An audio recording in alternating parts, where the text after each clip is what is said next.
I can switch. I can Yep. come up with Live some other solution. streaming is on. Yep. Hello, ladies and gentlemen of the Global Theater. My name is Gerry Fialka. It's May 7, 2021. Thank you to Clint Ignatoff, the great human being who knows which buttons to push. And it is an honor and a pleasure to be here with Jim Finn. Thanks so much, Jim. Thank you. Thanks for having me. The first question is, what's the best thing for a human being? The best thing, say it again, for a human being? Yeah, what's the best thing for a human? That's a good question. I don't know what the best thing is for a human. I think not to be an asshole is helpful. If you live your life in a way that you're constantly making other people feel bad about themselves, it's not a good way to live your life. And so kind of working out from a negative, trying to, focus, do what you want to do with your life, and being a nice person along the way. I like that answer. I've studied assholeism for years, and that I've never had that. It's if you're a human, it's hard not to study assholeism because there's a lot of them. What's your favorite form of information? How it comes into you? Well, that's a good question. I mean, reading books. I love to read books. Of course, I begin every morning like a lot of idiots with like catching up on news on Twitter and like skimming the headlines of the New York Times and stuff. I mean, I need to know what's happening in the world for some reason. I think it has to do with the fact that I feel like helps me think I have more control over the world, which clearly we don't, because the politics are insane the last few years. So whatever we've learned hasn't necessarily helped. But I get that up, and then, I love to kind of get into different books. Sometimes read books for enjoyment, but many times I'll read when I'm working on a project. I go way into research and I'll read sections and chapters of books, stuff like that. Luckily, I teach at an institution, so I can get access to chapters of kind of difficult books that I wouldn't be able to buy on my own, or get books from my school library, things like that. So but I also love movies. Obviously, I'm a movie maker, so yeah. Well, Jim, you sort of anticipated the next question by saying that word control, but I'll ask it anyways. Why do you think humans collect or gather information? Yeah, I mean, I guess it's kind of wired into our DNA when we started coming out of the caves, or I guess like really what we had to do is move out of the savannas, right? We were the proto-apes were living in the jungles, and some idiots decided to move into the savannah. And once they did that, they had problems, Their ape friends couldn't take care of them anymore, and they had to get intel, man. They had to know what's going on over there. Why do we keep getting picked off by jackals or whatever? And then let's get some of these jackals to be our friends. We can domesticate them. They can help us hunt, et cetera, et cetera. I'm assuming that's it, I mean, so we're kind of like wired. Our DNA is a little bit like that, We have to keep going, figuring that out more and more. Well, Jim, you have something that I really respect and love, that's sense of humor, and you got to have ESP because you anticipated the next question 2 times in a row. You win. There's a refrigerator magnet in the mail for you for picking that, because the next question is collecting information more innate or more inventive? And since you asked that, since you answered that, we'll jump right into the next one and stay on that reading thing for a second. Did you grow up a reader because your parents were reading? They had you read, they told you to read, or on your own? How did you get that tendency to want to read? Yeah, my dad's a big reader, and my mom actually read a lot of stuff as well. My mom read like kind of novels of the 70s, whatever the hell people were reading back then. I don't know, like one that she read that was on her bookshelf, but she had a very high bookshelf, and one that she had read ended up very high in the bookshelf, and it was called I'm Okay, You're Okay. And I thought, but hold on, but I thought as a kid It was Imok, You're Okay. I thought it was a book about a little kid named Imok or someone named Imok, and they were okay. And so I had that idea that books were sort of part of this weird fabric. And then my dad was a history nut, and so he would go and get piles of books from the University City Library, where I grew up in Missouri, outside St. Louis. And so I grew up knowing all the librarians. They kind of knew who I was. They knew my dad, and my dad kind of cleared out their shelves. I think they had to up their game because my dad was a little bit insane with the history books. So yes, he always had a lot of books, and then my mom was like kind of a normal American woman reader of the 70s, whatever that was. I don't really remember, but all I remember was that one book. Yeah. And where'd you get your sense of humor? Did you have comedy heroes growing up, or you have a unique sense of humor? I love you on NBC where you do this sort of play the role of one of your characters in one of your experimental docs. Because I can't believe I got on MSNBC. That was so insane. But the last comment is the punchline. I'd like to say hello to my son, who's like, what, 4 months old. Yeah. I actually got a bad review about that. Like, somebody wrote me, was very upset because they said that I should take North Korea more seriously. I was like, sorry. My mom's side of the family has a lot of alcoholic Chicago kind of Irishy people, and maybe, I don't know if they're all Irish, I can't really remember. And my dad's side of the family, and they're very funny. They were kind of obnoxious funny, though. That kind of humor hasn't translated well into the present. I understand that humor well. I understand the shtick, like the Trump shtick. I was like, yeah, I got it. I know you guys just didn't adapt, you just kept it going, kept that shitty, mean spirited humor, which was, when I was growing up, was mixed with love too, because it wasn't all about hate. It was like, it'd be kind of bad, but it'd be a little bit mixed with something, so anyway, there was that humor. But then my grandparents were actually very liberal and from Pennsylvania, and that side of my mom's family was all Republican, kind of, I don't know, not as insane Republican now, like Northern, Illinois Republicans, whatever that was.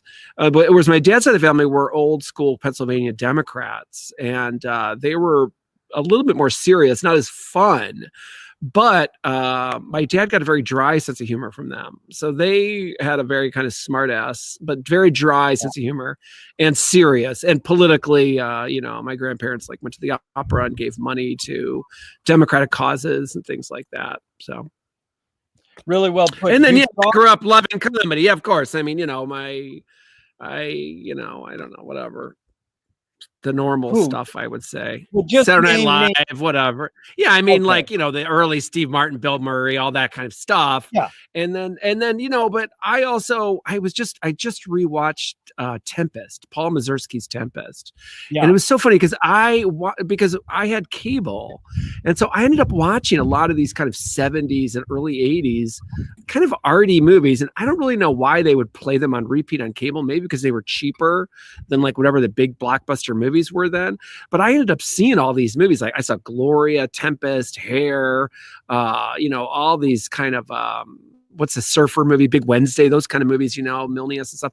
And a lot of those movies, like I would say things like Tempest, had this kind of wry sense of humor, and that I picked up on early, and kind of, I picked up on this idea that you don't have to stick with just a comedy, that it can be a little bit weird and a little bit serious too at times.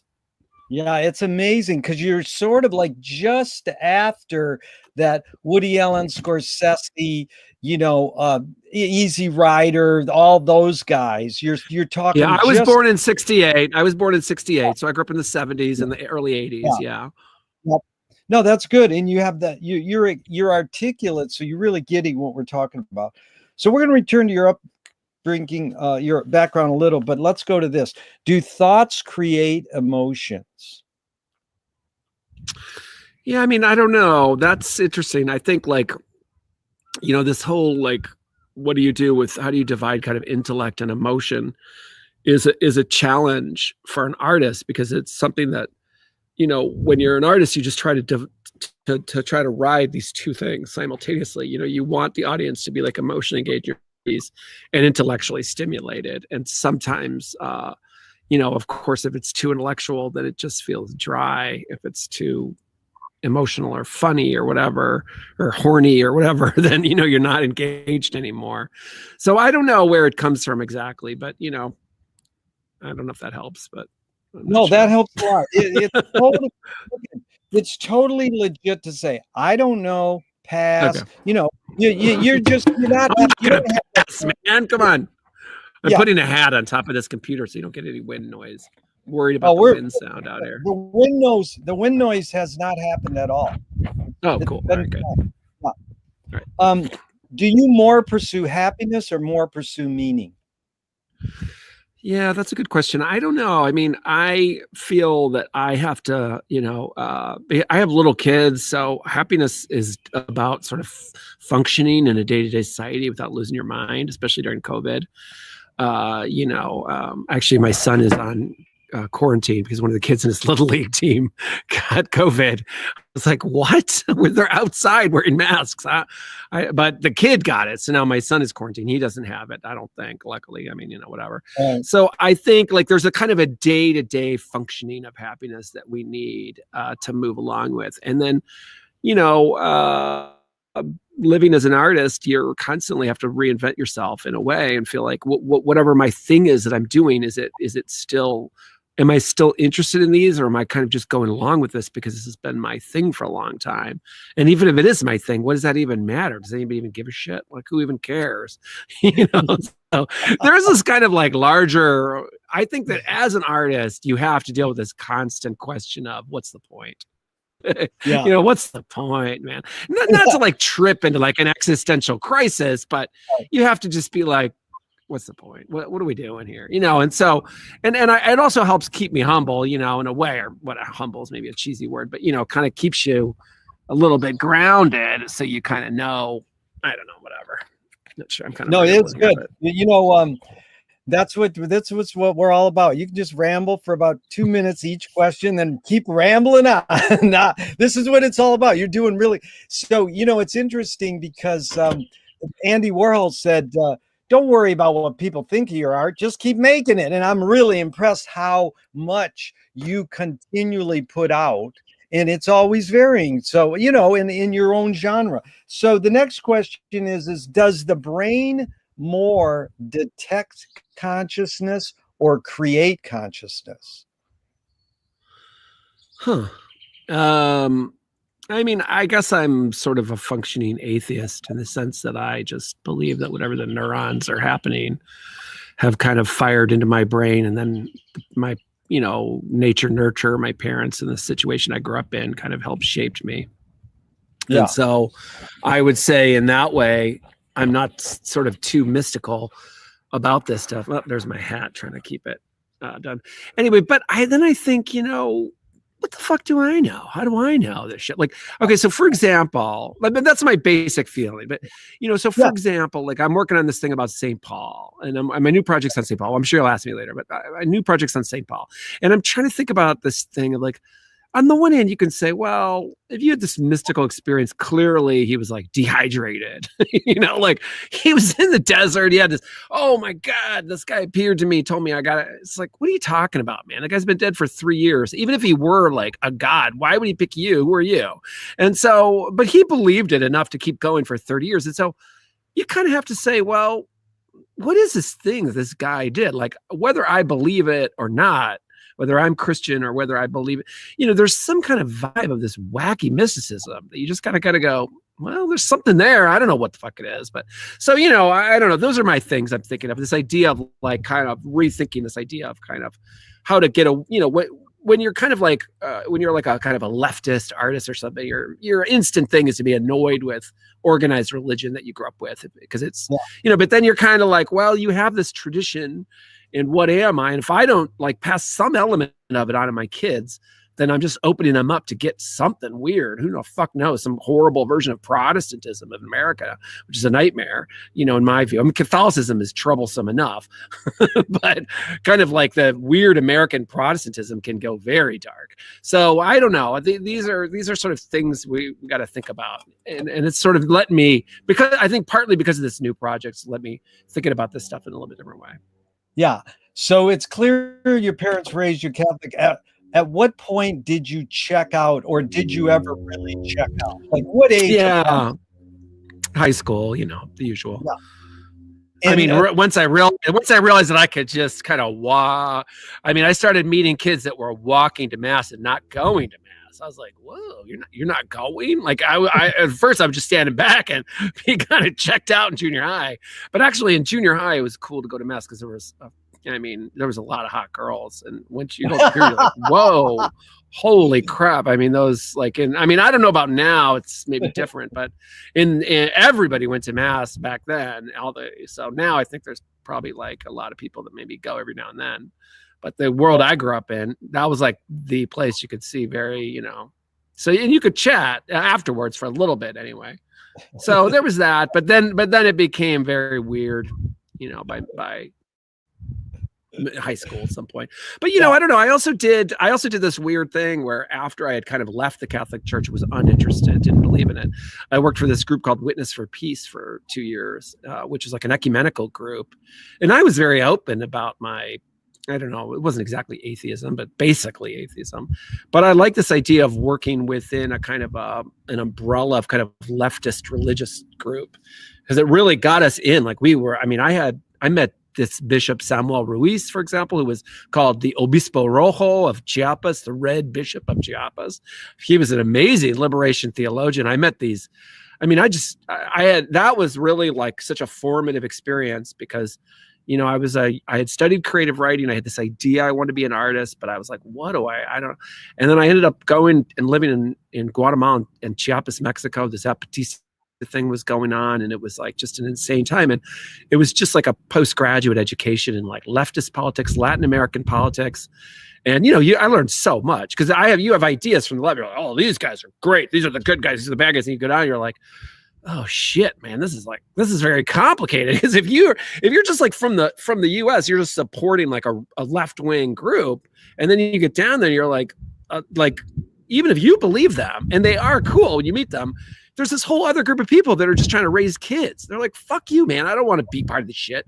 But then they're getting killed. And so they end up with this other group. Then, it's so complex. And you're like, and then the Catholic Church was very conservative in Nicaragua, very right wing, but then very liberal in Guatemala, like 400 miles away or whatever. So it was just a trip, man. That really helped me in my life and fucked me up.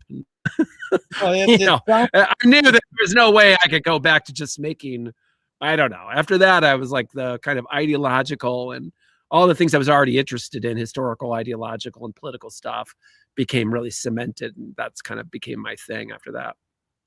Yeah, it sounds like how the Berrigan brothers affected me growing up, because I'm like about 10 years older than you. But two more questions on religion really quick. They were amazing, by the way, those guys. Yeah. No, that's interesting. Yeah, I do pray sometimes. And one of the things is there's this poem by W.S. Merwin, and it's called what's it called? I forget. It's a Berriman. It's something like what Berriman said or something. I forgot the name of it. But he talks about how Berriman, the poet Berriman, told him when he was young that he had to get on his knees and pray to the muse.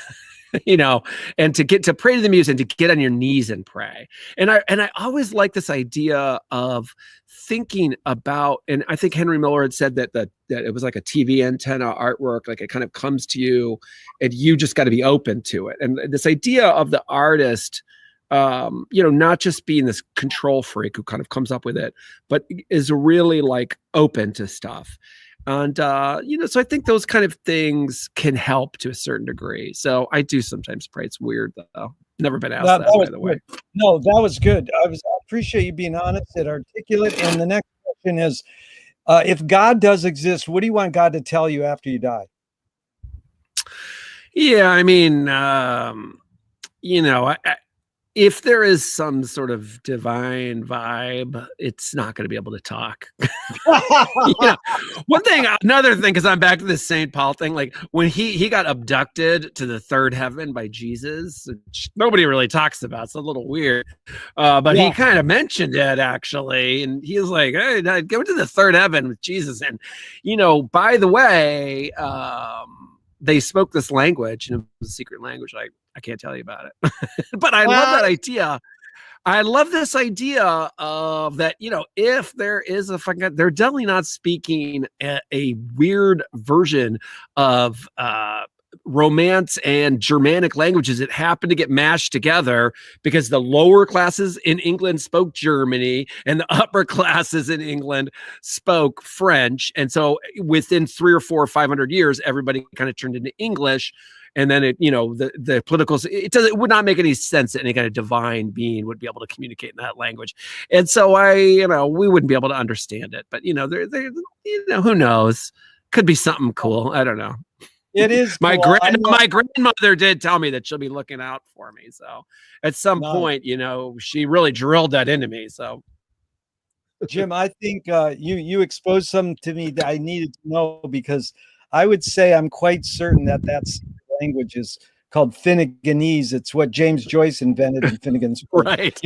He blended languages. And, Marsh McLuhan broke the Finnegan's Wake code because he was talking to people like Ezra Pound. Now, Pound, I think what you just said about Henry Miller is exactly what Ezra Pound said. He said artists are the antenna of the race. They're broadcasting the hidden psychic effects. They're broadcasting the hidden psychic effects of our inventions so that we can learn to cope with what we don't like. So McLuhan said, well, if we can turn to the artists, painters, writers to expose or survey the hidden psychic effects, then why do we still ignore them? We can learn about these hidden psychic effects of our invention. The artists are the intent of the race, but we still ignore learning hidden psychic effects. Why do humans ignore them, even though they can turn to the artist to reveal them to them? Are you asking me that? Yeah. Oh, can you say it again? Sorry, I'm kind of confused. Yeah. So what, artists, filmmakers, writers can be the intent of the race. They can uncover the hidden psychic effects of printed word, spoken word, electronic word. But we still ignore these hidden psychic effects, meaning the public in general, we don't really take advantage of what artists are doing to us. We ignore the hidden psychic effects. We rather I think at some point, artists are a little bit useless, aren't they? I mean, if you're flying a plane, if you got to get cross country, you don't want an artist as a pilot. You know what I mean? Like, you don't want an artist to clear your driveway if it needs to be shoveled necessarily. Although I do that, but you want just someone who can just get to do the business of what you need to do. But then, of course, there's these points in our lives where we are just kind of very confused and we don't understand what happened. It could be like a crisis, like a legitimate, like a family crisis, like a personal, something terrible happens, or just a kind of a crisis of sort of faith, so to speak, and however you believe. And so at that point, how do we make sense of things? And so, that's why, of course, like there's like this thing of whatever you kind of get, the weird things that happen to you in adolescence, which is the perfect time for that to happen. So you're confused and you're like changing from adult to human. You're like under the authority of these other people who you're tired of. You're sick of this dictatorship of your parents, etc. So that whatever work, whatever music, whatever kind of films or TV or books or whatever we read in our adolescence becomes formative in that way. And I think that can happen at different times. And so I think like at some point people get, have their life. And then I think also there's a certain kind of like vibe, like the artists that they want to be comfortable with, like they want this kind of music. They want this kind of, the want to go to this kind of museum. If they want that, they want to go to this kind of thing. And then they kind of fit that into their thing. You know, I mean, there's this woman, I read this article about, there's some woman I've never heard of. I can't remember her name. She's like the #1 romance writer in the world. She's probably makes like $100 million. I don't know what the hell her name is. She lives in Virginia somewhere. And she's got a house and a husband. And she's like cooks, makes her own sandwiches. And somebody's like, you make so much money. Why don't you get a cook? She was like, I would have to talk to that person. I don't want to talk to them. It's like, it's so funny. Like this idea of I have no connection to this person, but she's this phenomenon of people, like people like wait for her book. She does 3 books every year. And so I think that people have their own connection to what they think of as art. And, you know, for me, like where I want to make like an impact on society in some ways, like going back to this movie I just made about Grant, you know, like I of course want to change and shift the kind of understanding that we have of history in the United States. But I choose to function in a weird avant-garde approach, which kind of guarantees that no one's going to see it or give a shit. And it's only going to have the most marginal effect. But, you know, my feeling on that is, well, you know, even within that realm, I'm doing my thing. And so you got to kind of function in whatever realm you want to live in, and wherever you're getting the love and wherever, you know, people are connected to your work, and then it can reverberate out in other ways. So, you know, that's my feeling about it. That was really good. So you can't dismantle the master's house using the master's tools. That's Audre Lorde, the poet. Yvonne Rainer responded, you can if you expose the tools. What new tool do you suggest? Yeah, that's a good question. I mean, I think that you really have to just kind of you got to build up your ideas of what you love and what you bring uniquely, you know what I mean? And then work out from the stuff you love to do. And so like, I think about some of the stuff I love, which is kind of like sci-fi. And I also reference a fair amount of like sort of weird, slow 70s documentaries and stuff, which I grew up with and kind of loved. And then take that in a new direction. So for me, you know, it's kind of like I want to make these weird 70s films that should have been made. I want to have them with some of the ideology that's like more up to date now rather than the same old ones. But also I like to challenge, like, you know, within my realm, if I'm like working in like kind of a more avant-garde or kind of way, then I think like, who's my audience? If my audience are all these like very leftist or liberal minded people, then, you know, I can try to hopefully mess with some of their expectations of what they think they're getting as well. And really mess with my own ideas, my own expectations. Because of course I grew up having very clear ideas of what, you know, I think this is right, this is wrong, this is that. And I go into a film or I go into a project and I'm surprised. And I go in different directions. And so that's, to me, the most important thing you can do is figure out a way to surprise yourself and keep pushing ahead with that. Boy, that is really well put, Jim. Yeah, you don't want to be comfortable with yourself. Could have been shorter. No, dude, it's fine. You're doing a point, though. You're doing great. You're articulate. So are you more afraid of new ideas or more afraid of old ideas? I mean, the old ideas are, you know, kind of problematic, a lot of them. So I guess I'm afraid of, well, I'll say I'm also afraid of pretending that covering an old idea with a new idea as a shell. Like, I'm afraid of someone taking a new idea, cutting the goat skin, wearing the goat skin, putting the goat skin over the old idea and telling us that this is an awesome new goat. So that is one thing that does make me worried in general, you know, that I do. Back to this idea of assholism, that, you know, part of it is just simply that there are, you know, there is a problem of engaging in power. And when you engage in power in any way, in whether your power is through visual medium, like, you know, cinema, if you're like a huge filmmaker or whatever it is, or like the power of, you know, politics or whatever, when the bigger you are, the stage is, the more problematic you can become. And so you have to kind of, how do you function on that level and keep that, you know, I don't know, whatever you want to call it, you know, how to kind of like keep those people from kind of ruining our lives and help those people make our lives better in a way, and be able to tell the difference is important. That's just as a human, not necessarily as an artist. But yeah, that was good because you actually evoked Charles Kettering idea. He said, people are very open-minded about new things as long as they're exactly like the old ones. right. But, Jim, what do you worry about when you go to bed at night?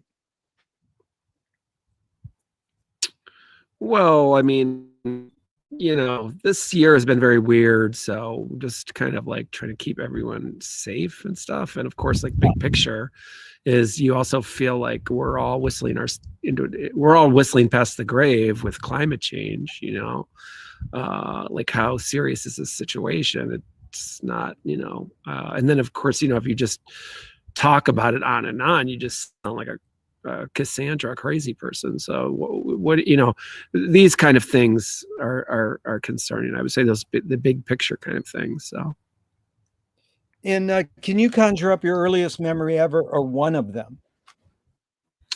I mean, yeah, one of them was that giant rat at Disney World. We went to Disney World, and I remember it. The mouse, you know, or it wasn't a mouse. It was the big bad wolf, actually. So maybe that sort of weird trope kind of weirded me out. But one of the things about the trip to Disney World, which was kind of amazing, was that in those days you would just drive in with a station wagon, and I remember my aunt telling us to get under the covers, lay on the floor because she didn't want to pay for all the kids. I don't know. I mean, it's just amazing because you're like, first of all, I don't know how much it was back then, like $12 for a kid or something. I mean, this is like the mid 70s. I don't know, man. Early 70s, maybe. I don't know, 74 or something. I don't know. And so I remember like laying down, being like, also just being like this kind of mix of, we're getting away with something and the fear we might be caught and what would happen if we got caught. And I think we actually stayed in that fucking hotel with the monorail. I mean, I don't know if we stayed there, but I remember it. So, you know, that kind of vibe. I remember like trying to understand why my president was resigning. You know, because I like Nixon. He was like my president. He was like the first president I remembered. My dad goes, "He's a liar." Which is so funny because that was like a serious, like, he was like, "He's a liar, he needs to leave." And I was like, because like everybody now calls a president liar. They're all liars, you know, that's like a standard thing. It's so funny. But I did grow. I never connected with Ford. I did like Nixon. I think my uncle Bobby and my uncle Richard were big Republicans because I've seen pictures of them now. I know. Well, actually, my uncle Bobby is an insane Republican to this day. But but they had pictures. I think they would put like Nixon hats on me. So it's sort of like, even if I don't know if my mom might have voted Nixon. I'm sure my dad didn't, but you kind of like, when you're a kid, you kind of go with whoever's most enthusiastic. You know, you're like, "Wow, that guy's a nut. I'm going with him." But anyway, I later began to love Jimmy Carter. So, and our family was a Jimmy Carter family, and it was weird in 1980 because, you know, I don't know if you remember those days, man, but it was like, if you didn't love Reagan, there's something really wrong with you. It was like, how, you know, it was weird. You're like, Reagan's, because he seemed crazy. Everybody's like, "I know this guy's like, he might blow up the world." Like, people were really worried about Reagan the way they were worried about Trump. And then he got elected and everybody's like, "He'll be great." And then I guess he was apparently great, unless you know, had AIDS or were a black person who went horribly into debt and the crack wars. And anyway, whatever, you know, or had a working class person with an actual union job, et cetera, et cetera. Taking us a long time to figure out what a disaster the 80s were. But Jim, is memory more a curse or more a blessing? I mean, to me, it's good, you know, to try and like keep track of stuff. But you know, I was just talking about this the other day because there's this Star Trek episode, the original Star Trek, where Dr. McCoy has to perform emergency brain surgery, and he's in an alien. An alien gives him the information to be able to perform complex brain surgery in a way that's not possible for humans to do. But this magical thing only lasted 3 hours or something like that. And so at the end of the surgery, he's like forgetting. He's like, he's in a panic to try and hurry up and finish. And I do feel that sometimes when I'm working on a project, I have all this kind of like crammed information. I've got, oh my God, I got all this stuff. And then I relearn whatever technical things I'm working on. Like sometimes I'll do 16 millimeter and then I'll do some video thing. I'll learn all these things. And then at the end of the project, they start to slowly like disappearing. And it makes me feel like I'm like, what happened? So it is, I feel like part of that is just the brain just, moves around, does its own thing. So. Yeah, you did. The wind did block out the key line there. After you relearn, then what happens? Then you. I said yes. Sorry. Let me try to fix this so it doesn't happen again. After you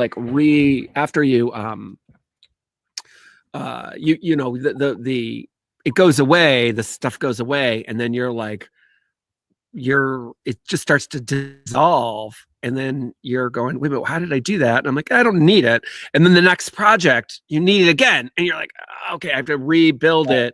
So these are like weird things about, I think it makes me feel like kind of an idiot. Like I do feel like there's probably some people that can just keep that info all the time. But then I think, I don't know. I also I'm a little league coach and assistant coach, or I was before my kid was quarantined because another kid's dad didn't get the vaccine because he's a homeschooler in rural Maine. I don't want to, whatever. Everybody's got a problem. The dad didn't get vaccinated, so he gave it to his son. So then my kid's quarantined, whatever. I'm not trying to be better. But, you got to memorize those kids' names quick. Man. Those kids, because they're not going to listen to you. So you do this weird thing where I'm like, my brain isn't working on these things that are important to my art, but then I can quickly memorize 12 children's names. I might not remember them, but I do. So you never know. Jim, this is important because I think one of the keys to life is how to unlearn. Like Fireside Theater says, everything you know is wrong.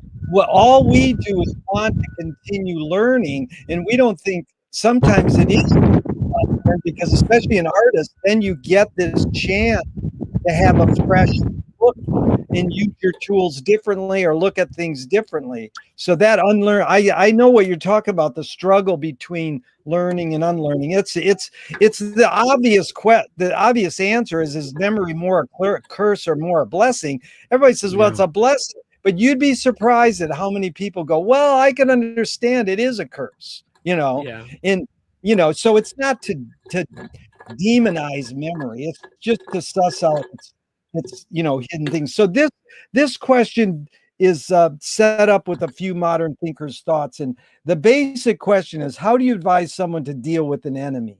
Now, Alan Watts says, if you acknowledge your enemy, you empower them. Coppola stole from the mob and the samurais. Keep your friends close and your enemies closer. JFK says, forgive your enemy, but don't forget their name. Fellini says, I need an enemy. And Walt Whitman says, I no doubt deserve my enemies. So it's a lot of thoughts. The question is, how do you advise someone to deal with an enemy? But first, how would you address the Alan Watts? If you acknowledge your enemy, you empower them. Well, there is a certain artists are fueled by this nemesis idea that you need a nemesis. You need to be like, they're kicking me down. There's a certain thing to that, like, you rejected me, I'll show you, whatever. I think I love this management book called The No Asshole Rule, which is I forget the author's name. He was at Stanford and had some problems there, and he had to figure out how to function. And one of the things he says is he defines an asshole by someone who punches down, so they they tend to be nice to people with more or equal power. So often those people don't understand that they are an asshole. And then the thing is that he defines them as someone who makes you feel worse about yourself. Like when you meet them, you leave and you don't understand why, but you feel worse about yourself. So you feel, and that's very interesting. It's a very subtle thing.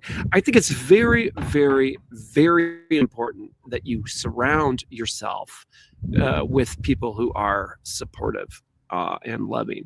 Now they can give you shit, and they can kind of be assholes at times, but if you surround yourself with shitty people,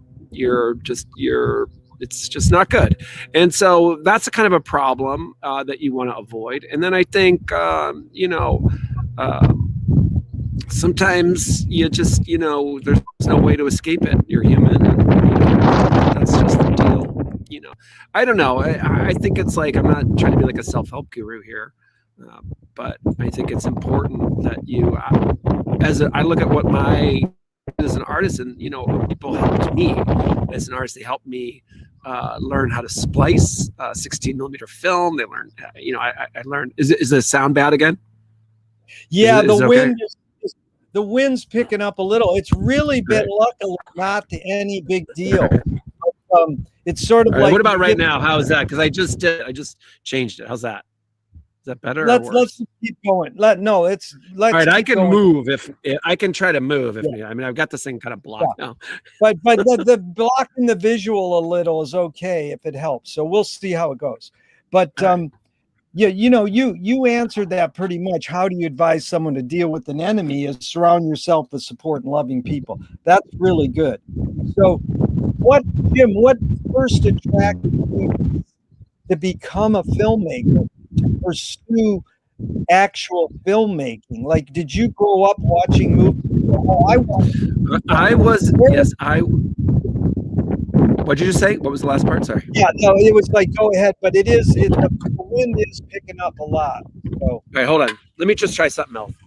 Yeah. All right, I'm gonna try this. Let's see if this works. I'm making a little shell for myself.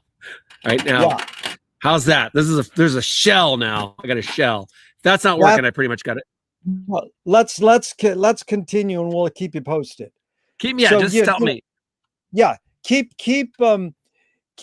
telling us that the sort of through line. You went to college to do what, and then how'd you get? All right, so one thing that happened is that I grew up with like KPLR TV, Channel 11 in St. Louis, and they would have 3 movies on Saturday. So if it was rainy or shitty weather or whatever, I would just watch movies. Then we had cable, and like I said, I think I mentioned this, but I'd watched, like, I knew who John Cassavetes was when I was 14. I didn't know he directed movies, but I knew him as a character from Gloria and from and then I don't know, maybe it was that whatever that World War II movie he was in. Was he in Dirty Dozen? Maybe, I can't remember.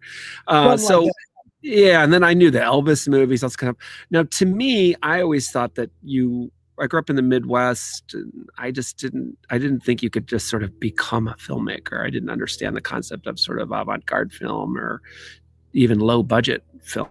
Barely. I kind of thought you had to be in Hollywood or something. You had to kind of be born into that world somehow.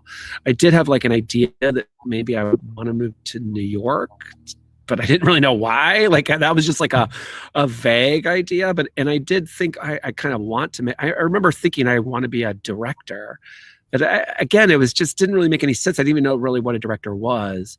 And then I think, I studied politics in college. And at some point I was like, I think I sort of had a little bit of a nervous breakdown in college. And then I was like, I think am I going to drop out? And I did drop out. And I sold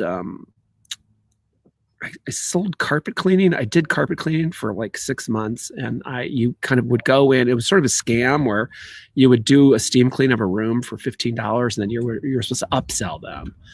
And it was fine if they had okay money, but I started to realize that the whole thing was kind of scummy because you actually took advantage of people that maybe didn't have a lot of money and maybe weren't even that educated and just liked you. And so it took me a long time to understand that this guy who did it was a scumball, and that he was using like me. He was like kind of like a hardworking, kind of sweet, semi-educated guy. I had 1 year of college.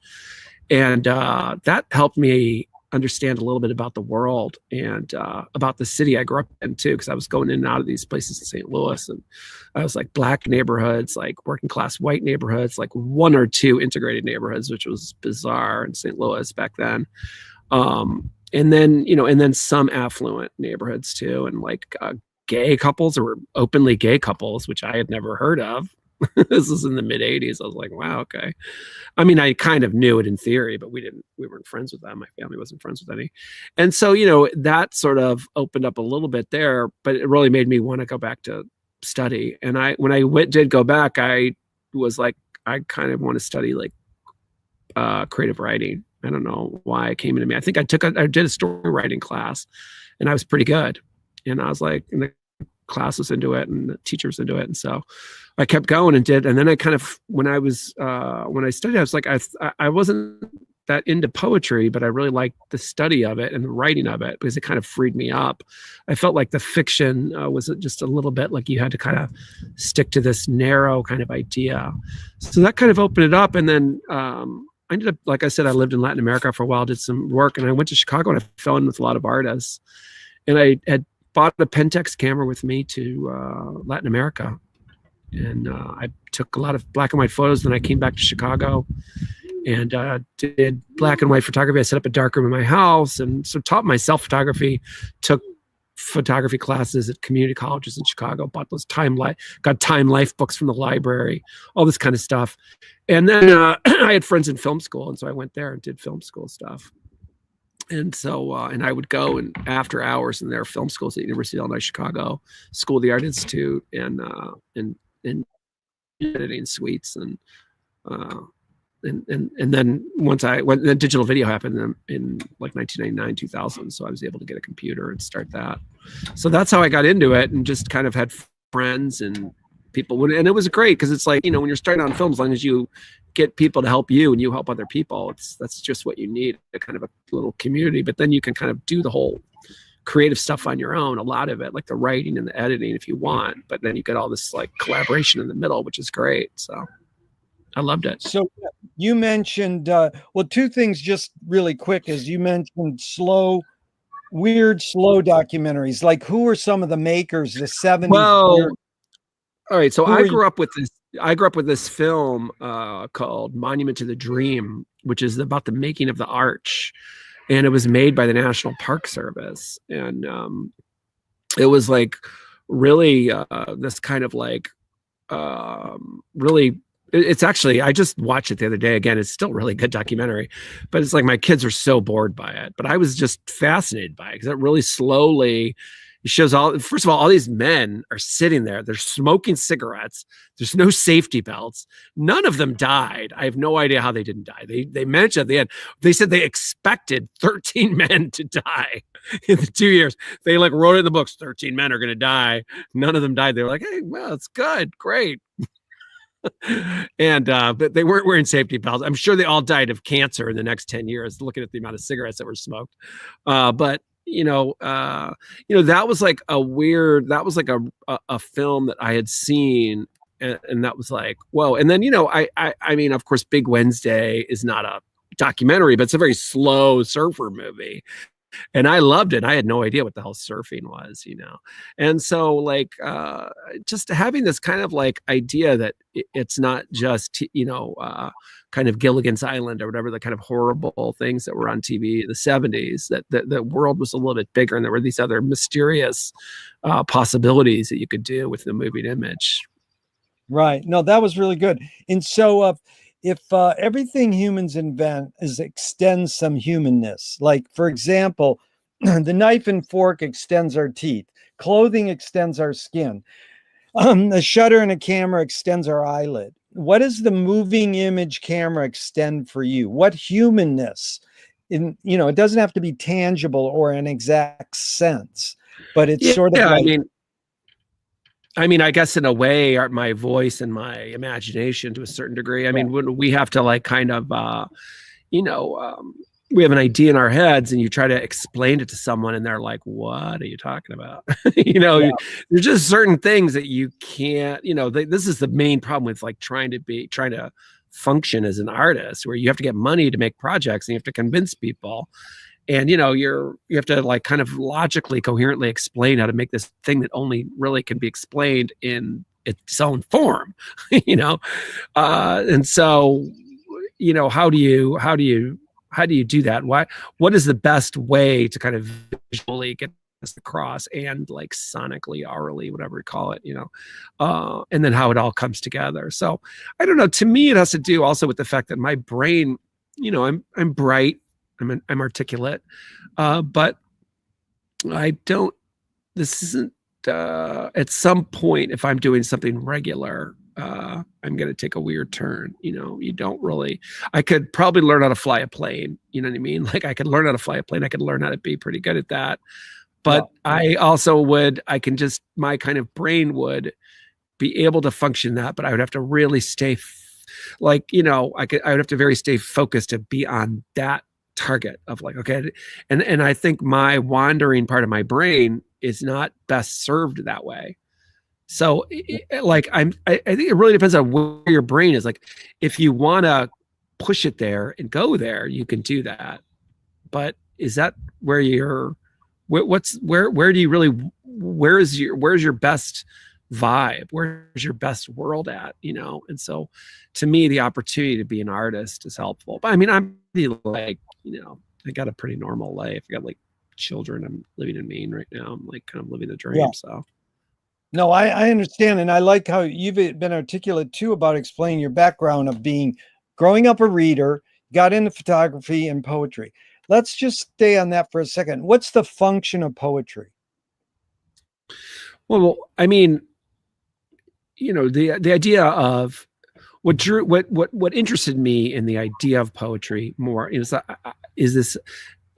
language, you can really mess with language in really interesting ways. So, you know, when I studied Spanish, I studied history, and I was drawn to, you know, poets like Pablo Neruda in Chile. I was like trying to read him in Spanish and in English. And I was like, this is cool. And then I found this poet named Nicanor Parra, and he's a Chilean poet. And actually his sister, Violeta Parra, was a folk singer, huge folk singer. She's brilliant. Her songs are brilliant. And she was beloved and kind of an icon of the kind of left in Chile. And Nicanor Parra was not such a kind of a coherent leftist. You know, he had this little bit of a dark, maybe cynicism or something. I mean, one of his poems was "I take back everything I said." This real kind of absurdity and in earnestness, I guess. I really loved it, and I remember, and then I also loved, you know, his sister, the singing. So it's not like everything was like I wanted this mix of stuff, but I did like finding these different kind of humans that I could connect with, and so I like this idea of what poetry does to language, that you don't necessarily get it right away, you're not really connected, but it sort of stays with you, and so I like that idea of being able to do that with cinema as well. Yeah, that was a great crossover. You have this amazing sense. You've anticipated every question in this session, and you answer them like 5-10 steps before I ask them. But this is fun. I love this. You do have this great sense of this comprehensiveness in getting the whole function of what this is about. So Peter Greenaway said that cinema is much too rich a medium to be left to storytellers. Are experimental filmmakers telling stories a different way, or doing something completely different, or something else? It's like Tony Conrad's flicker, you know, it's just black and white flicker. It's not really storytelling per se, but if we watch it, a story might go through our head. So you get essentially this statement that Greenaway was saying: cinema is much too rich a medium to be left to storytellers. The history of 130 years of cinema is basically filming plays, filming theater. So, Yeah. we've had some variance. So what do you think? You are in the experimental film world as well Yeah. as the Yeah. documentary world. You sort of cross over. Are experimental filmmakers doing something different, or are they telling stories a different way? It's a little bit of a it can be a little bit of like like a weird neighborhood to your experimental film world where they can be kind of cranky about stuff. I mean, Greenaway is an interesting character. He made these like really extraordinarily baroque, amazing kind of semi-surrealist dramas, and then he became very weird and cranky. Like I was on a panel with him once where he's going on and on about the remote control and how the remote control ruined and all this kind of stuff. And then I knew this filmmaker Luis Espina. He's like, oh, he's still talking about the remote control. Yeah, he's been talking about that. So the remote control ruined TV and ruined cinema, and you can't make. So now you have to make. And I remember at this panel. This is I don't know, 15 years ago, 10 years ago. He said that Second Life is the only thing now. There's nothing else. Cinema's dead. So I mean, he's a bit of a nut. What are you going to do? I think, like, to me, I love. I can't escape the kind of economics of cinema. Like, there's this constant feeling that you have to be able to make the work and get the money to make the work, and then get the work out there. How do you do that? How do you do that?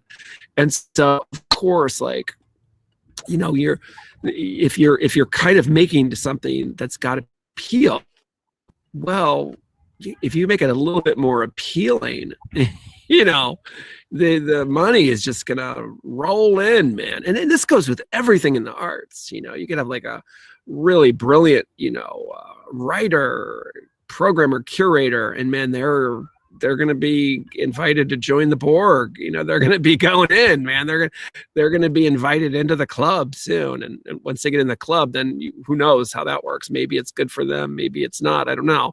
So, but the other thing is, like, as you keep making work, at some point you're like, okay, this person makes this kind of film.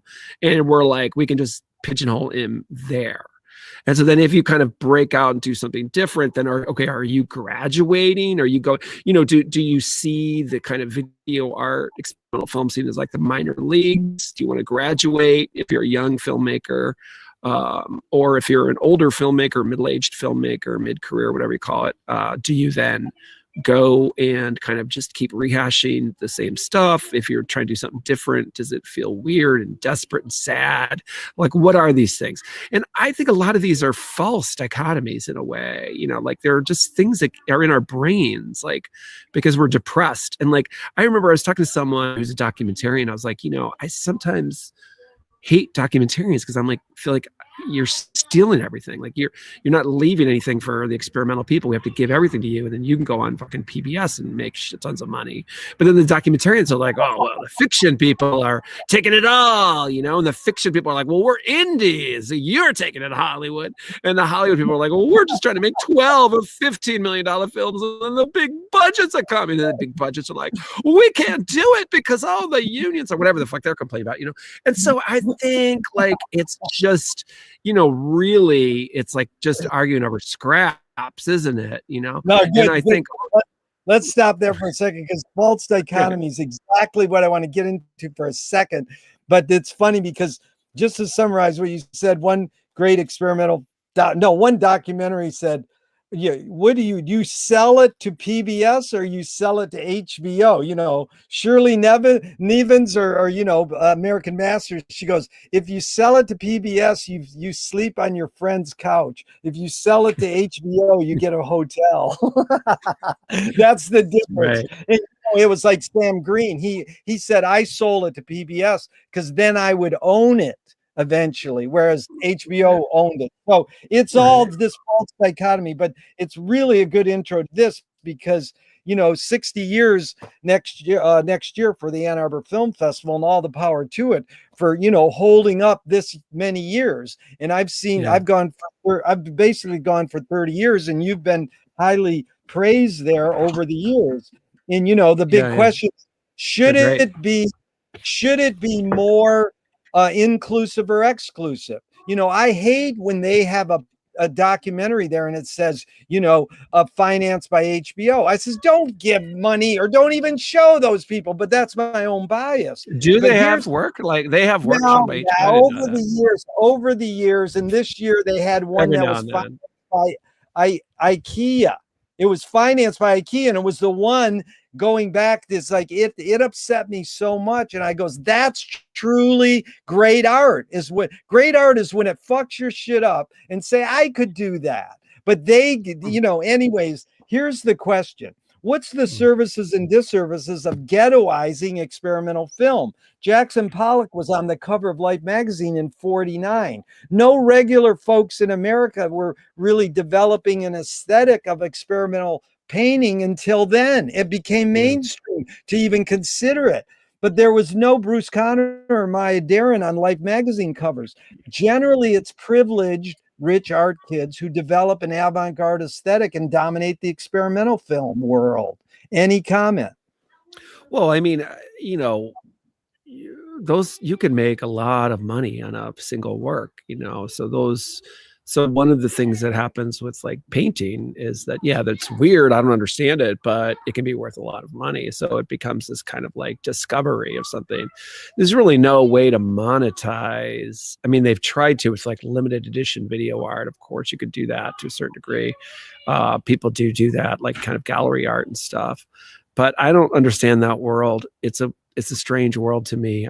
I feel like you kind of, the way it was described to me, and maybe I'm wrong and just missed the boat, but was kind of like you sort of have to commit to that world. Like if you're going to go and be like, I'm in the art world, and you also kind of have to call yourself a visual artist. You're like, I'm a visual artist, even if you're making movie and image, because then you can sort of sell it as a thing and monetize it some ways.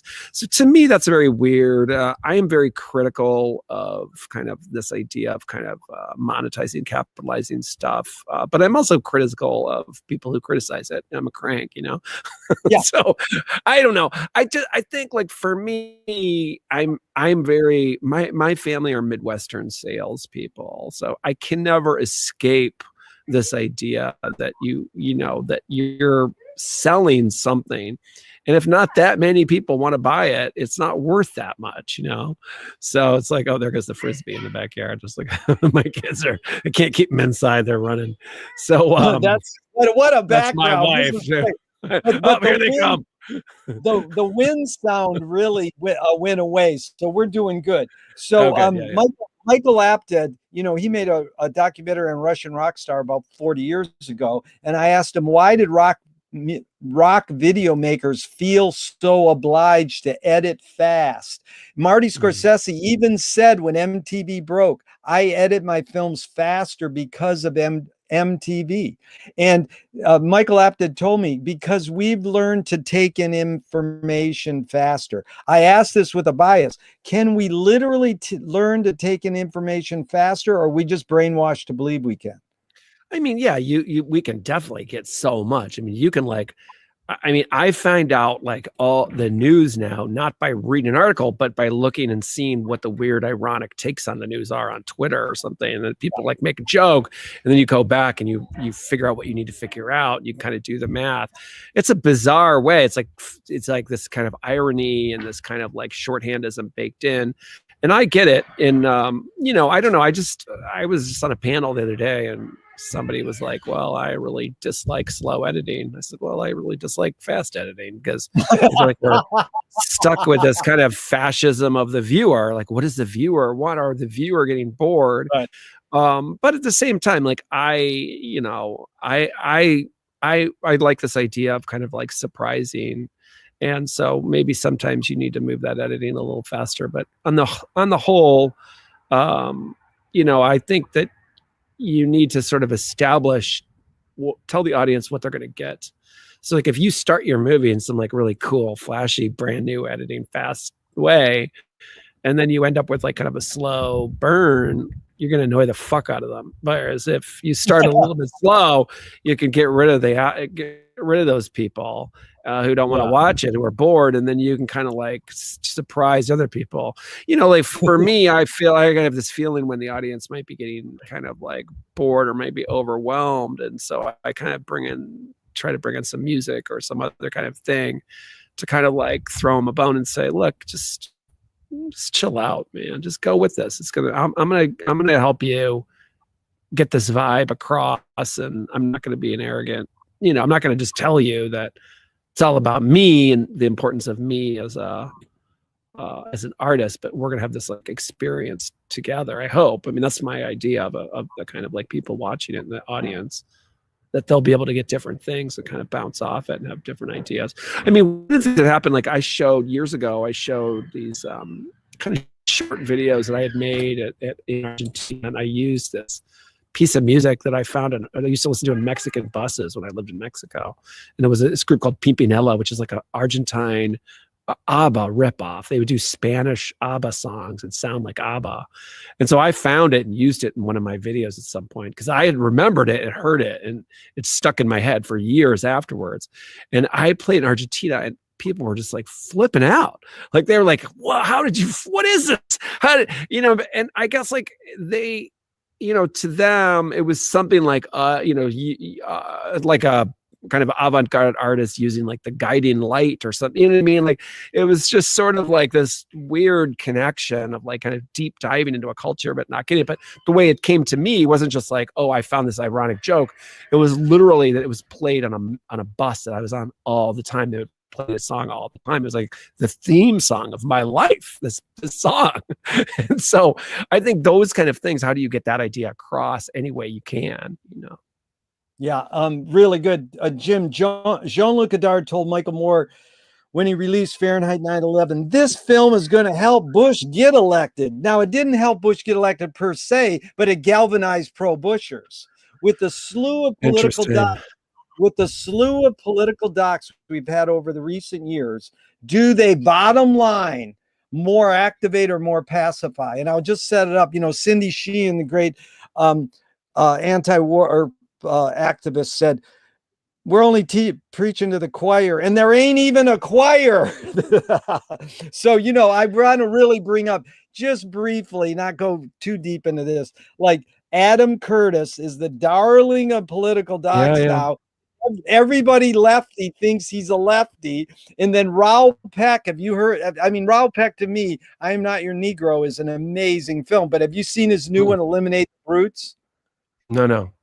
Oh, you got to see Raoul Peck's new film, Eliminate the Brutes, on HBO. It's 4 hours. You can't believe you're seeing this on HBO in this day and age. So, there's some guys you like better than others, political docs, whether it's Battle of Algiers or whoever, Craig Baldwin. Do they more activate or more pacify people, just in general? Well, let's talk about Battle of Algiers, which is just an extraordinary film. I saw a 16 millimeter print of that when I was in like university, and I'm sure it had a huge effect on my life. And obviously it's a fake. It's not a real documentary. It looks like a documentary. It's a fictional film. It's such an extraordinary film. And he of course is praised for kind of like not being overly socially realistic, propagandistic, because the French children are blown up, the youth, the teenagers. It's very sad. But one of the things that I found out years later with that film, which is interesting, was that, he had to get, and it comes back again to the kind of financing. How do you get money to make this up? How do you get the production support? And he had to get the Algerian government on board with that film, and the Algerian government were all those leftists portraying film. And so what they did not portray in that film, which was the reality of what actually happened, the reason the French won, so to speak, for those 3 years is because they divided the two sides against each other in classic, like leftist fighting, infighting, which is often left out in leftist films because it's considered, because they're like, oh, it's gonna be right wing propaganda if we show it, and so and whatever. I'm not gonna go back and tell him he should have made his movie differently. It's a brilliant film. It's great, but it is not the accurate story. He did not. But one of the problems with that story is that what he did is he showed the French breaking the resistance through torture. That is not how they broke it. And so the torture was a dead end, because the problem with torture is everybody just says everything. So you end up arresting neighbors and all these random, that Gardner, the guy's angry at, you arrest all these fucking randos. And what they finally figured out is you get the one leftist group to narc out the other leftist group. Then you go and tell that leftist group, these leftists are narking you out.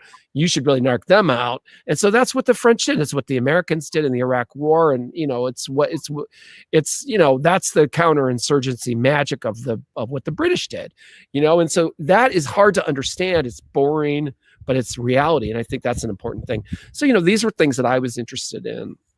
Later. And I think that documentaries in general, I think there's a lot of pressure on them. Of course, yes, you can make one and it can change a case, and that's fine, But I think that there is this kind of like, really, hey, just give me a fucking break, man. Let's just make your movie a little bit, it's cool, whatever. You nailed it so well, because you understand the big picture. And see, McLuhan said understanding is not having a point of view. So you understand this big picture, then you tell me your point of view, but in the long run, you're going, it's a movie. So it really reflects Guillot, the maker of Belle of Algiers. They asked him, so what did people get from your film? And he said, how to make a movie. He didn't think. That's true. I did learn a lot. I learned a lot about making it fake. Oh, and people don't realize it's a fake documentary. And when you said that, there's only one actor. Everybody in the movie are actually people who were there. So it's an essay film. It's a double fake out documentary. But one more little thing about Battle of Algiers, which I've studied immensely for years, and you really laid it out well in a couple minutes, of how someone like you, who does make art political docs, let's say, understands Battle of Algiers. There's DVDs that have like the 10 greatest filmmakers alive on their knees going, Guillot's the Godhead and Battle of Algiers is the greatest film, and here's why. But it's the funny thing is that the Black Panthers used it as a training film, and George Bush used it as a training film. U.S. Army did too. Yeah. So it was both. So that was good. Now let's go to this question. What was the motive of the cave artist? Not what Herzog said in his film, or you studied in anthropology. Your intuition, your hunch. What do you think the motive of cave artists? I mean, I don't know, man. Maybe just like entertaining people, trying to keep them happy, telling the kids what to do. I don't know. It's interesting, It's like you gotta freaking get your kids to understand shit, or you're not. I think part of that weird motivation is like making sure your family exists in a similar way you do. But I don't understand, like, when they were doing these cave paintings, if things were kind of going bad for them or good for them, like it doesn't seem like a very pleasant life. But on the other hand, like maybe they had a kind of a genetic memory of when things were a lot shittier. So I don't know. But I think it's, humans are weird, aren't they? I mean, I guess like those people aren't that different than us in a way. It's so funny. Right. I think that the main thing was that jump that they made out of the savannah. Those people are fucking nuts. The rest of us are just like following in their thing, because that was a crazy move. And I guess they had to live somehow and function and get out of the Nile Valley or whatever. Yeah. And Jim, what's more important, conviction or compromise? Just to go back, not that people who didn't get out of the Nile Valley are awesome. There's a lot of huge, elaborate civilizations in Africa and brilliant people. Sorry about that if I said something that's no, that's all right. No, that's all right. Can you go back? I'm sorry. What was that last thing? Yeah, the last question was, what's more important, conviction or compromise? Yeah. Yeah, it's a good question, man.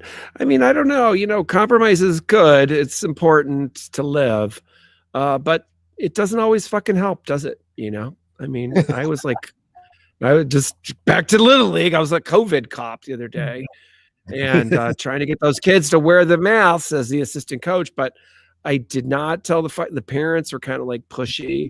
And I'm 2 weeks in. I'm like, I don't really, as parents, I don't know. So I didn't say anything to the parents.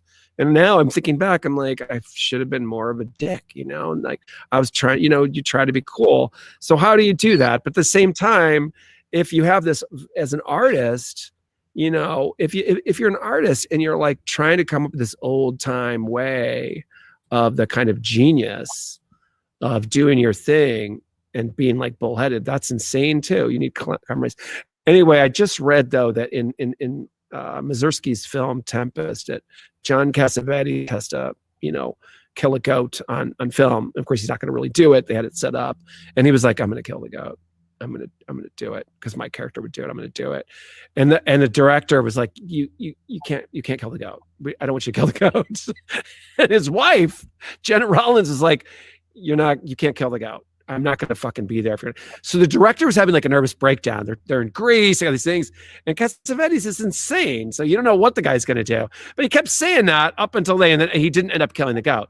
But, there's something about that idea of riding that edge and being like, that guy is like crazy enough in his artistic convictions that he believes that he should kill the goat on film for his artistic convictions. And then at the last minute, because he loves his wife and because he doesn't want, it's not his film, he doesn't want to ruin the other guy's film, he doesn't do it. So I don't know, that's kind of an amazing little story that's inspiring. No, that's I heard that yesterday morning or this morning even. I heard it. So yeah, anecdotes are so important in this storytelling, but even what really resonated with me is, sorry to go off for a second, is Land Without Bread to me is the greatest Buñuel film, greatest fake documentary ever made, because it's beyond a fake documentary, it's beyond an essay film.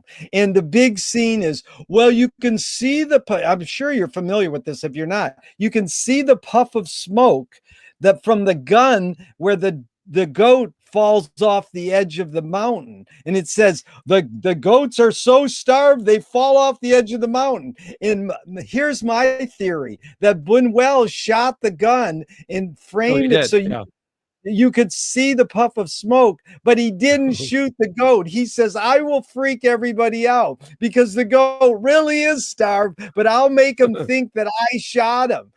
We can't really prove that, but most people go, no, he did shoot it. They have footage of him shooting it, I think. So I think they do have some of the side footage. You think, but you don't know. But they have extra footage of him with the gun. No, yeah, they don't have footage of him shooting it. You're right. Maybe I not. know. He's a crazy guy. But it's a stupid theory, but it's also like, okay, just answer this one. When he went to the screening of on Sean Andalou and he was in the audience, he had stones in his pocket. Did he help start the riot?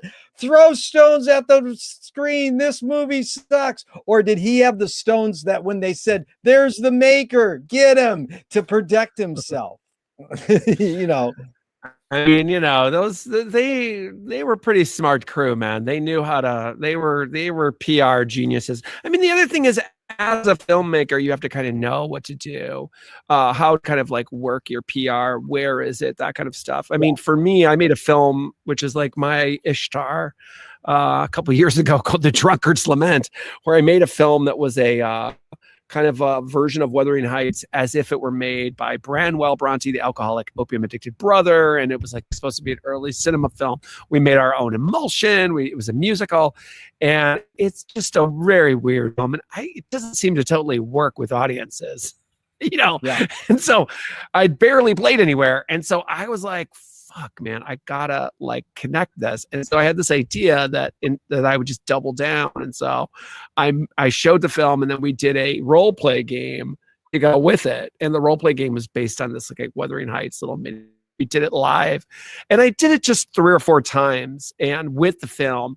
And I felt like when you have a film that's just like weird and isn't connecting, sometimes you just got to try something different to go with it and just get it. You got to do your best to kind of get this thing out into the world and let it live in the best way it can.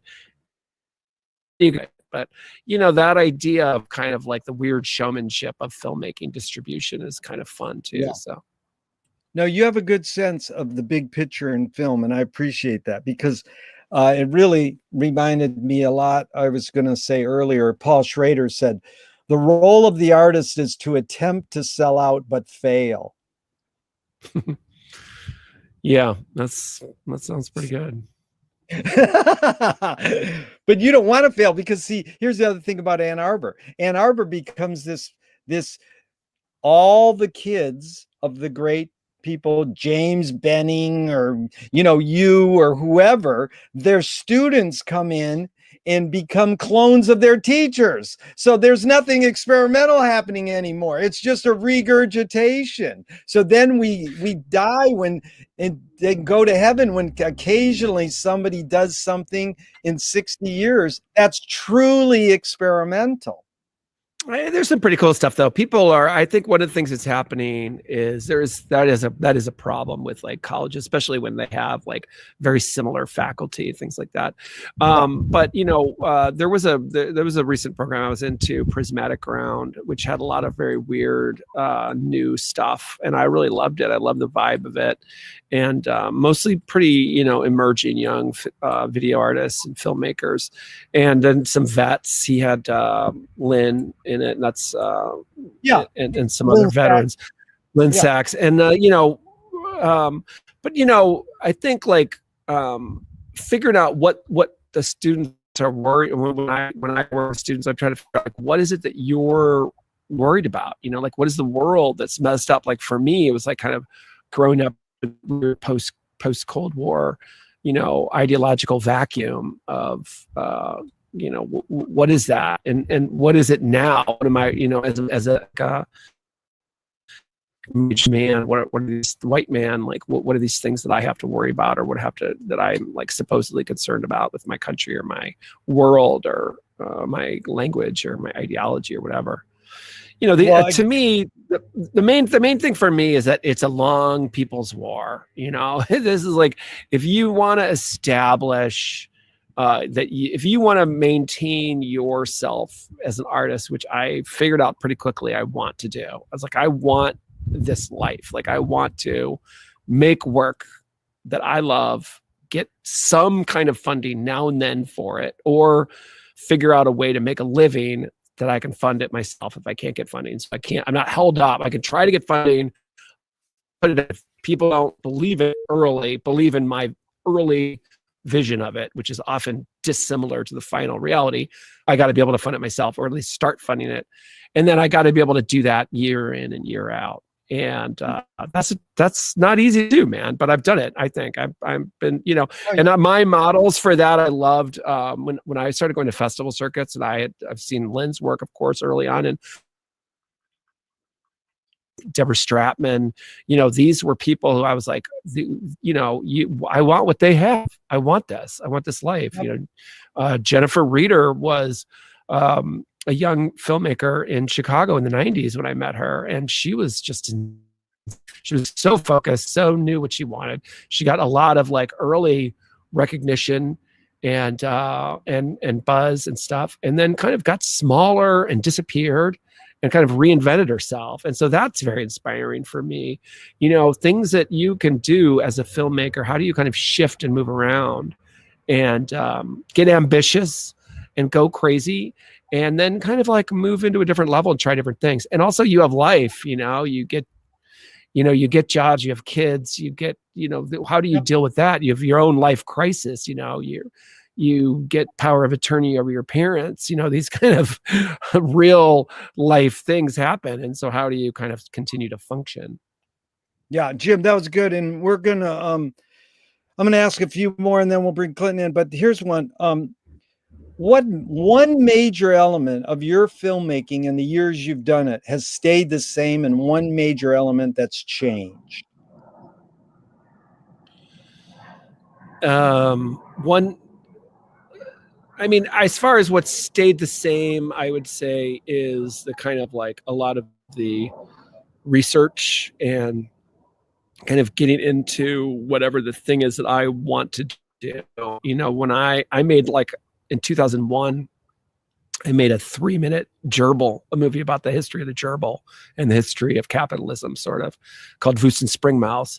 And I researched that film for months. I researched the history of the gerbil.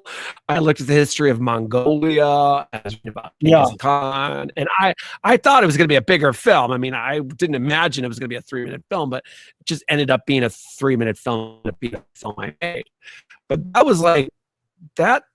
And then when I was making it, it was like 9/11. So people were like, "What are you working on?" It's like a gerbil, and it was just like the anti-zeitgeist movie. Nobody wanted. Oh God. What a gerbil movie, come on, you know. People didn't say that, but I remember just mumbling what I was doing.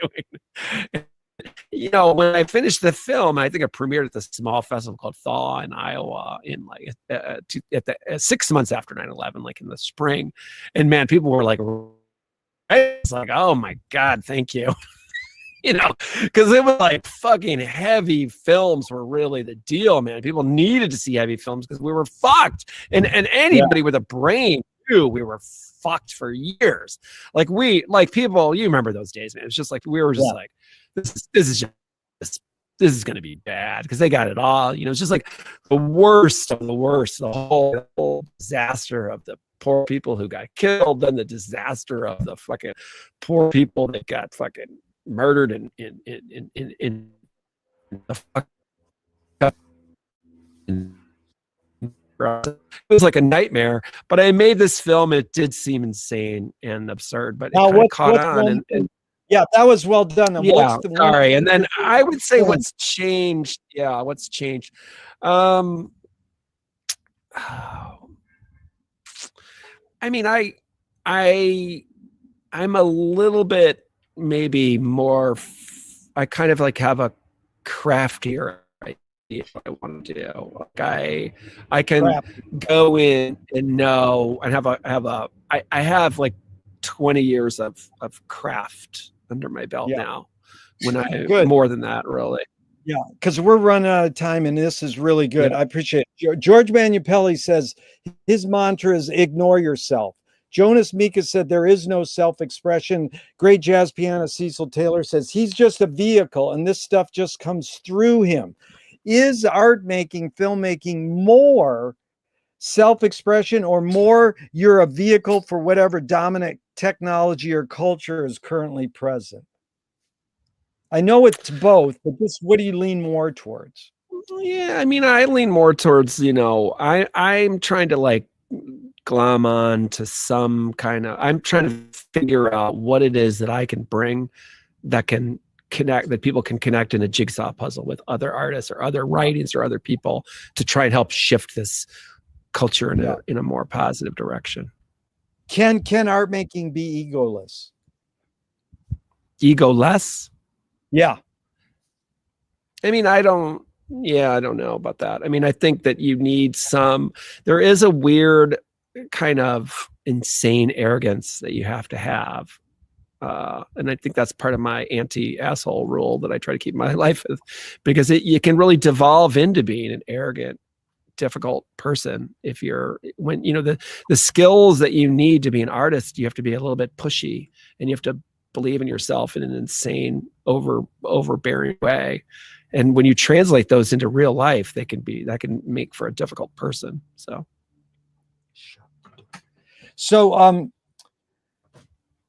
Moshe Feldenkrais says it's literally, he works with movement and healing. It's literally possible to identify a weakness and incorporate it to become a strength, rather than we're usually taught to overcome a weakness.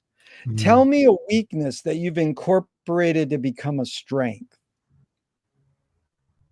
I mean, the fact that I have a difficult time sometimes grasping technical things. Sometimes I'm like, I'm not like a natural mechanical person, and so when I have to like learn how to load a 16 millimeter projector or camera, I have to be like, what is this again? Like literally I'm just, or I'm like, oh, I got the sound levels again. So I'm like this idiot with some of this stuff. And I think that it kind of keeps me, that skill, which is just a painful to me that I still have it. It's, uh, has sort of helped keep me a little bit humble with like making work. I don't become some arrogant know-it-all guy. I know, those kind of people. So that kind of helps me. And it also distracts me if I'm working with performers, because if I don't get a performance I like, I can just blame my own idiocy as opposed to, and they'll believe it, they'll be like, yeah, Jim's kind of an idiot. Jim, this has been so fun. If you were walking down the street today and you met yourself as a 12-year-old, what would you say to your 12-year-old self? Man, we would maybe chat about like Gloria, because he loves Gloria, which I love still. That like Cassavetes film. Such a weird idea that I watched that movie when I was 12. I don't know. It's so funny, like yeah, I'm not sure. Fight. No, that's an amazing. Yeah, that's amazing. Keep your Jimmy Carter t-shirt. I don't know. No, that is an amazing thing, because you actually referenced it accurately. At 12, you saw Gloria, and you can now still talk about it. That would be an amazing film. Cast your son as a 12-year-old Jim and have him talk to you. Okay, Jim, how do you find peace of mind? Well, sometimes like when I was very stressed out last, I had worked on this film that I just worked on last summer, and at the end of last summer, and I was sort of waiting for the film early rejections, which is what they were when I first started seeing the film out. I got a lot of rejections, and I didn't know they were rejections yet. I was still delusionally hopeful at that point. And we were still doing the music and still doing all the sound, and so it's kind of out of my hands. And so I just started watching all these like Japanese Yakuza gangster films, and it really helped me in a lot of ways. Helped me focus what I want to do with the films. It helped me with this idea of Kinji Fukasaku, who kind of disappeared as a filmmaker in the 80s and 90s, and then had this huge comeback with Battle Royale, which is like now his most famous film. But he made these brilliant Yakuza films in the 70s, which are kind of like these documentary they're sort of docudrama looking films, which are just great. And they really helped me, so that kind of just diving into some weird either research for when I'm trying to do a new film, or kind of like coming out of one, trying to think about or organize another film, or think about this kind of really helps me. So diving into weird things. So if you were in a vat of vomit up to your neck and someone threw a bag of shit at your face, what would you do?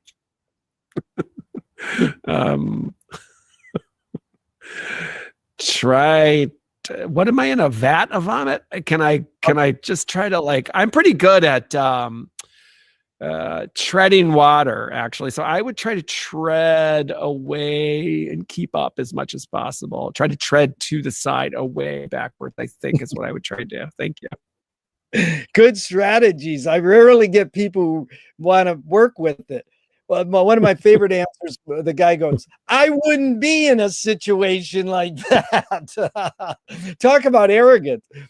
Okay, so I'm going to ask you one more, and then we'll be Clinton on. So live life. Joseph Boyd says, make the secrets productive. Lou Welsh, beat poet and ad man from Chicago, says, guard the secrets, constantly reveal them. But it was Thornton Wilder in 28 said, art is confession. Art is the secret told.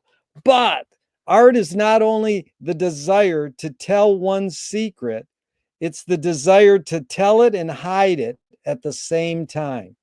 You've laid your cards on the table here for 90 minutes, Jim. I'm not insinuating you haven't said this, but what's it really all about for you?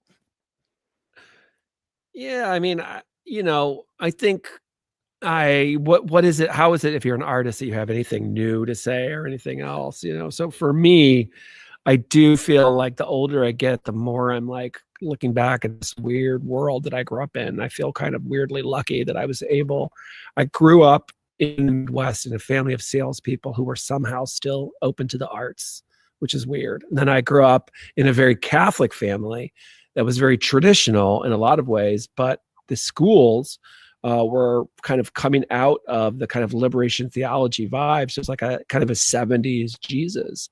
And so there was like this kind of weird mix where if I had just grown up a few years later, and then same with a lot of the kids were kind of like, there were kind of like open, arty kids, but then there were real old school kind of terrible, proto-Trumpian children that was considered pretty cool back then, that kind of vibe. And so I think like getting a lot of growing up at this time where I had this gave me a lot of skills to understand the world. And so I think I have this weird set of skills that can translate somehow through my brain out into the world, and I'm not done yet. Yeah. That's great. I said to Richard Linklater once, I says, you haven't made your best film yet. And it's sort of like an insult, but in a way I was sort of nudging him to say, I'm waiting for you to, kick some more ass and do something, powerful. It's a heavy medium you're working in. Okay, Clinton, you got a question? Jim, this has been really delightful. And thank you so much. Yeah. We thank Clinton for paying attention, hitting the buttons, but he also listens. So what do you got, Clinton? Awesome conversation, guys. And points to anyone who mentions Star Trek, let alone an episode like Spock's Brain. Very very interesting choice. Spock's Brain, I couldn't remember whose it was. Okay, thank you. It's okay. You pick the respectable parts of the episode to analyze. Very useful. But there are just focusing though on that general theme of memory and having this idea in your head that is great in the like 6-second flash where it runs through, and then now the actual artistic work is the labor of half remembering it while you do the work of bringing it into like how is it?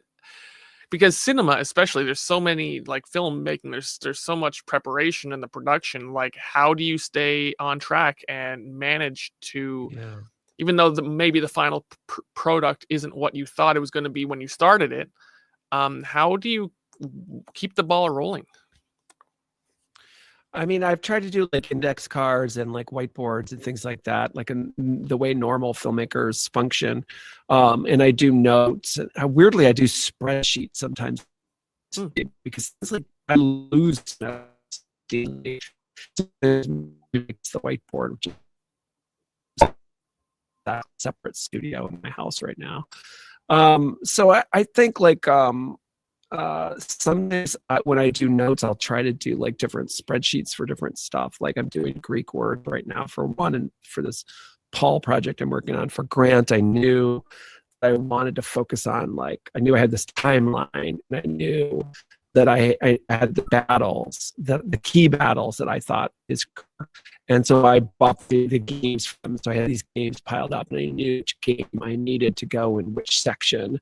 And so I kind of would have this list where I'd be like, I need a game here. Go out the path, and I knew where I wanted to go, and then I kind of like did the map and Google Maps and figured out what I could do in a day. And where I would get permission, which I didn't get any permission because it was all parks.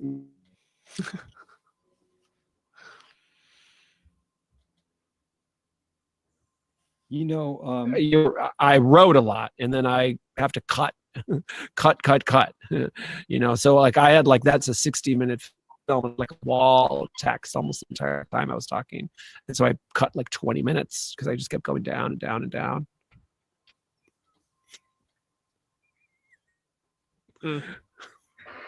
Pruning must be very hard.